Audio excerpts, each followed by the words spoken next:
नमस्कार दोस्तों। आश्विन कृष्ण प्रतिपदा से लेकर अमावस्या 15 दिन पितृपक्ष पिता के नाम से विख्यात है। इन 15 दिनों में लोग अपने पितरों अर्थात पूर्वजों को जल देते हैं तथा उनकी मृत्यु तिथि पर पावन श्राद्ध करते हैं। पिता माता आदि पारिवारिक मनुष्य की मृत्यु के पश्चात उनकी तृप्ति के लिए श्रद्धापूर्वक किए जाने वाला कर्म पितृश्राद्ध कहलाता है। श्राद्ध के इन दिनों में हम अपने पितरों को याद करते हैं और यथाशक्ति उनकी जो भी पूजा पाठ हो या जो भी कर्म किया जाए करते हैं। अर्थात श्रद्धा इदम श्राद्धम, जो श्रद्धा से किया जाए वह श्राद्ध है। इसका भावार्थ यह है कि प्रेत और पितर के निमित्त उनकी आत्मा की तृप्ति के लिए श्रद्धापूर्वक जो अर्पित किया जाए वही श्राद्ध है। हिंदू धर्म में माता पिता की सेवा को सबसे बड़ी पूजा माना गया है। इसलिए हिंदू धर्म में शास्त्रों में पितरों का उद्धार करने के लिए पुत्र की अनिवार्यता मानी गई है। जन्मदाता माता पिता को मृत्यु उपरांत लोग विस्मृत ना कर दें, इसलिए उनका श्राद्ध करने का विशेष विधान बताया गया है। भाद्रपद पूर्णिमा से आश्विन कृष्ण पक्ष अमावस्या तक के 16 दिनों को पितृपक्ष कहते हैं, जिसमें हम अपने पूर्वजों की सेवा करते हैं। आश्विन कृष्ण प्रतिपदा से लेकर अमावस्या तक ब्रह्मांड की ऊर्जा तथा उस ऊर्जा के साथ पितृ प्राण पृथ्वी पर व्याप्त रहता है। धार्मिक ग्रंथों में मृत्यु के बाद आत्मा की स्थिति का बड़ा सुंदर और वैज्ञानिक विवेचन भी मिलता है। मृत्यु के बाद 10 गात्र और षोडशी संपिंडन तक मृत व्यक्ति की प्रेत संज्ञा रहती है। पुराणों के अनुसार यह सूक्ष्म शरीर जो आत्मा भौतिक शरीर छोड़ने पर धारण करती है वह प्रेत हो जाती है। प्रिय के अतिरेक की अवस्था प्रेत है, क्योंकि आत्मा जो सूक्ष्म शरीर धारण करती है तब भी उसके अंदर मोह माया भूख और प्यास का अतिरेक होता है। सब पिंडन के बाद वह प्रेत पितरों में सम्मिलित हो जाता है। पितृपक्ष भर में जो तर्पण किया जाता है उससे वह पितृ प्राण स्वयं आप्यायित होता है। पुत्र या उसके नाम से उसका परिवार जो यव यानी जो तथा चावल का पिंड देता है उसमें से अंश लेकर वह अम्बभ्राण का ऋण चुका देता है। ठीक आश्विन कृष्ण प्रतिपदा से वह चक्र ऊर्ध्वमुख होने लगता है। 15 दिन अपना अपना भाग लेकर शुक्ल पक्ष की प्रतिपदा से पितर उसी ब्रह्मांडीय ऊर्जा के साथ वापस चले जाते हैं, इसलिए उनको पितृपक्ष कहा जाता है। अर्थात वह जो समय होता है उसको पितृपक्ष कहते हैं। और इसी पक्ष में श्राद्ध करने से पितरों को प्राप्त होता है जो भी पुण्य फल होता है। जो भी हम किसी को दान आदि देते हैं या भोजन करवाते हैं या वस्त्र देते हैं वह सारा पुण्य पितरों के पास जाता है। पुराणों में कई कथाएं इस उपलक्ष्य को लेकर, जिसमें कर्ण के पुनर्जन्म की कथा काफ़ी प्रचलित है। एवं हिंदू धर्म में सर्वमान्य श्री रामचरित में भी श्री राम के द्वारा श्री दशरथ और जटायु को गोदावरी नदी पर जलांजलि देने का उल्लेख एवं भरत जी के द्वारा दशरथ हेतु 10 गात्र विधान का उल्लेख भरत की ने 10 गात्र विधाना तुलसी रामायण में हुआ है। भारतीय धर्म ग्रंथों के अनुसार मनुष्य पर 3 प्रकार के ऋण प्रमुख माने गए हैं। पहला पितृ ऋण, दूसरा देव ऋण, तीसरा ऋषि ऋण। इनमें पितृ ऋण सर्वोपरि है। पितृ ऋण में पिता के अतिरिक्त माता तथा वे सब बुजुर्ग सम्मिलित होते हैं जिन्होंने हमें अपना जीवन धारण करने तथा उनका विकास करने में पूरा सहयोग दिया हो। पितृपक्ष में हिंदू लोग मन कर्म एवं वाणी से संयम का जीवन जीते हैं। पितरों की स्मरण करके जल चढ़ाते हैं, निर्धनों एवं ब्राह्मणों को दान देते हैं। पितृपक्ष में प्रत्येक परिवार में मित्र माता पिता का श्राद्ध किया जाता है, परंतु गया श्राद्ध का विशेष महत्व माना गया है।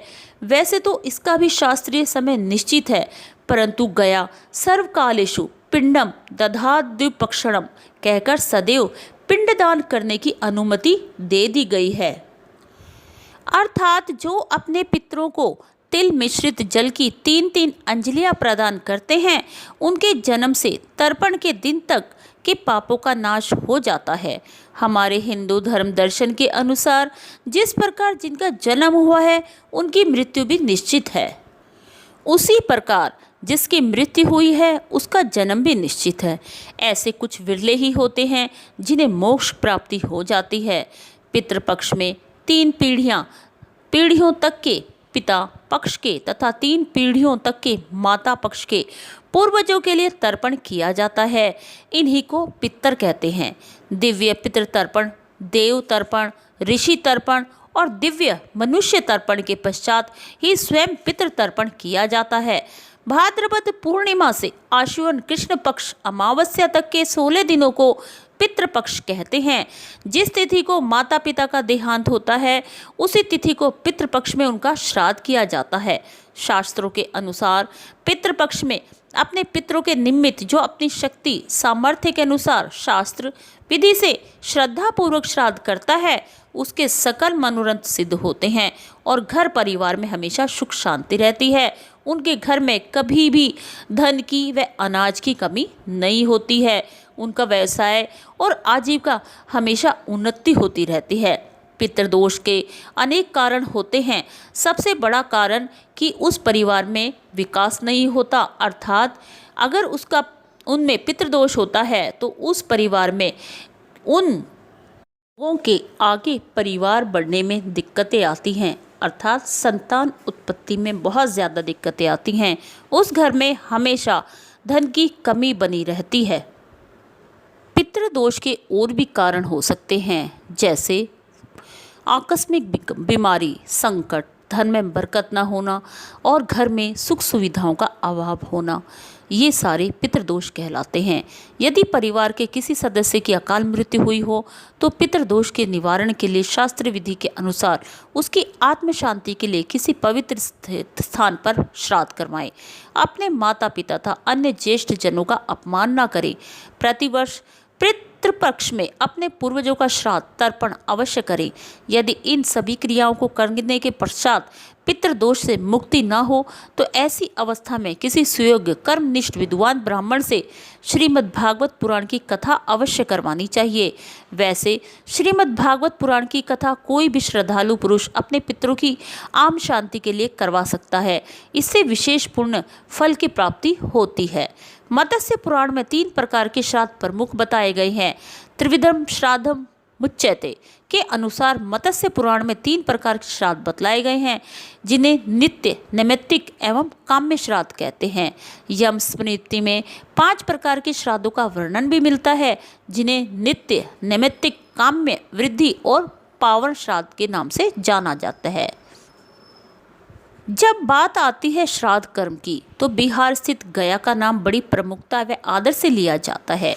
गया समूचे भारतवर्ष में ही नहीं संपूर्ण विश्व में 2 स्थान श्राद्ध तर्पण हेतु बहुत प्रसिद्ध है। वह 2 स्थान हैं बोध गया और विष्णुपद मंदिर। विष्णुपद मंदिर यह स्थान जहाँ माना जाता है कि स्वयं भगवान विष्णु के चरण उपस्थित है, जिसकी पूजा करने के लिए लोग देश के कोने कोने से आते हैं। गया में जो दूसरा सबसे प्रमुख स्थान है जिसके लिए लोग दूर दूर से आते हैं, वह स्थान एक नदी है जिसका नाम फाल्गु नदी है। ऐसा माना जाता है कि मर्यादा पुरुषोत्तम भगवान राम ने स्वयं इस स्थान पर अपने पिता राजा दशरथ का पिंडदान किया था। तब से यह माना जाने लगा कि इस स्थान पर आकर कोई भी व्यक्ति अपने पितरों के निमित्त पिंडदान करेगा तो उसके पितृ उससे तृप्त रहेंगे और वह व्यक्ति अपने पितृ ऋण से उऋण हो जाएगा। इस स्थान का नाम गया इसलिए रखा गया क्योंकि यह भगवान विष्णु ने यहीं धरती पर असुर गयासुर का वध किया था। तब से इस स्थान का नाम भारत के प्रमुख तीर्थ स्थानों में आता है और बड़ी श्रद्धा और आदर से गया जी बोला जाता है। इस साल पितृपक्ष 20 सितंबर से शुरू होंगे जो कि 6 अक्टूबर को समाप्त होंगे और इस साल 26 सितंबर को पितृपक्ष की कोई तिथि नहीं है। सबसे पहला जो श्राद्ध है पूर्णिमा श्राद्ध वह 20 सितंबर को होगा। प्रतिपदा श्राद्ध 21 सितंबर को होगा। द्वितीय श्राद्ध 22 सितंबर को होगा। तृतीय श्राद्ध 23 सितंबर को होगा। चतुर्थी श्राद्ध 24 सितंबर को होगा। पंचमी श्राद्ध 25 सितंबर को होगा, षष्ठी श्राद्ध 27 सितंबर को होगा, सप्तमी श्राद्ध 28 सितंबर को होगा, अष्टमी श्राद्ध 29 सितंबर को होगा, नवमी श्राद्ध 30 सितंबर को होगा, दशमी श्राद्ध 1 अक्टूबर को होगा, एकादशी श्राद्ध 2 अक्टूबर को होगा, द्वादशी श्राद्ध 3 अक्टूबर को होगा, त्रयोदशी श्राद्ध 4 अक्टूबर को होगा और चतुर्दशी श्राद्ध 5 अक्टूबर को होगा और 6 अक्टूबर को अमावस का श्राद्ध निकाला जाएगा। अमावस के श्राद्ध में अगर कोई हमारे माता पिता अमावस्या के दिन उनकी मृत्यु हुई है तो उनका श्राद्ध भी होता है, और जो हम भूल जाते हैं, हमें ध्यान नहीं रहता, उनके लिए भी हम श्राद्ध निकालते हैं अमावस्या के दिन। श्राद्ध की जो विधि है वह कुछ इस प्रकार है। किसी भी सुयोग्य विद्वान ब्राह्मण के जरिए श्राद्ध कर्म करवाना उचित होता है जिसको पूर्ण जानकारी हो। श्राद्ध कर्म में पूरी श्रद्धा से ब्राह्मणों को दान दिया जाता है। इसमें एक बात का ध्यान अवश्य रखें, यथाशक्ति दान करें। ऐसा नहीं हो कि आप दान दे रहे हैं और आपकी आत्मा दुखी हो तो वह दान उनको नहीं लगता, अर्थात आपके पितरों को नहीं लगेगा। इसलिए इस चीज़ का ध्यान रखें, चाहे आप कम दान दें लेकिन पूरी श्रद्धा के साथ। साथ ही यदि किसी गरीब और ज़रूरतमंद की सहायता भी आप कर सके तो इससे और भी अधिक पुण्य मिलता है। इसके साथ साथ गाय, कुत्ते, कौवे आदि पशु पक्षियों के लिए भी भोजन का एक अंश जरूर निकालना चाहिए। यदि संभव हो तो गंगा नदी के किनारे पर श्राद्ध करवाना और भी ज़्यादा फलदायक माना गया है। यदि यह संभव ना हो तो घर पर भी इसे किया जा सकता है। जिस दिन श्राद्ध हो उस दिन ब्राह्मणों को भोज अवश्य करवाना चाहिए। भोजन के बाद दान दक्षिणा देकर उन्हें संतुष्ट करना चाहिए। जिनका भी आप श्राद्ध निकाल रहे हैं या जिनके लिए भी आप ब्राह्मण को भोजन करा रहे हैं, जब आप उसे वस्त्र दें तो वस्त्र के साथ उसे दक्षिणा ज़रूर दें, यथाशक्ति दक्षिणा दें, क्योंकि दक्षिणा अगर आपने नहीं दी तो आपको पूर्ण फल प्राप्त नहीं होगा। श्राद्ध के दिन अपने मन में क्रोध न लाएं और शांति के साथ सारे कार्य संपूर्ण करें। जब आपके घर में कोई भोजन के लिए आता है तो जो आपकी श्रद्धा हो यथाशक्ति उसकी सेवा करें। वह सेवा का जो फल होता है वह आपको बहुत ही अधिक मिलता है और इससे आपके पितृ प्रसन्न होते हैं। यही समय होता है जब हम अपने पूर्वजों को याद करते हैं और हमारे से जो भी यथाशक्ति उनके लिए सेवा होती है हम कर सकते हैं, और जो भी दान हम करेंगे उसका फल उन्हें प्राप्त होता है और हमें करना भी चाहिए। क्योंकि आज जो हम पैदा हैं, हम बड़े हुए हैं, या जो भी हमारे पास है उन्हीं की देन है। तो ये 16 दिन अगर हम उनके लिए यथाशक्ति दान कर दें तो हमारे पास कमी नहीं आएगी बल्कि और ज़्यादा दुगना होगा और उनका आशीर्वाद भी मिलेगा। इसलिए दोस्तों, श्राद्ध कर्म जो भी हमारे पूर्वज होते हैं उनके लिए हमें यथाशक्ति दान आदि दक्षिणा देकर उन्हें ब्राह्मणों को यानी कि संतुष्ट करके भेजना चाहिए। और अगर कोई गरीब है उसकी कोई सहायता हो सके तो वह भी करनी चाहिए। और यथाशक्ति वस्त्र, चप्पलें, पूर्ण मतलब जो भी हमारे पूर्वज है, जो भी हमारी ज़रूरतें होती है वैसे ही उनकी भी ज़रूरतें होती हैं। वस्त्र तो अवश्य ही दान करना चाहिए, ताकि साल में ये उनके लिए एक बार ही हम दान करते हैं तो इसमें हम अगर उनके लिए वस्त्र, दक्षिणा और ज़रूरत का सामान दे दें, जैसे दाल, चावल, चीनी, दूध, घी, तो हमें और भी अधिक फल प्राप्त होगा। और यह एक ऐसा उपाय भी है जो आपके परिवार को आगे बढ़ाता रहेगा। आपके घर में किसी प्रकार की कोई दिक्कतें नहीं आएंगी, क्योंकि पितृदोष तो ऐसा होता है जो परिवार को आगे बढ़ने नहीं देता।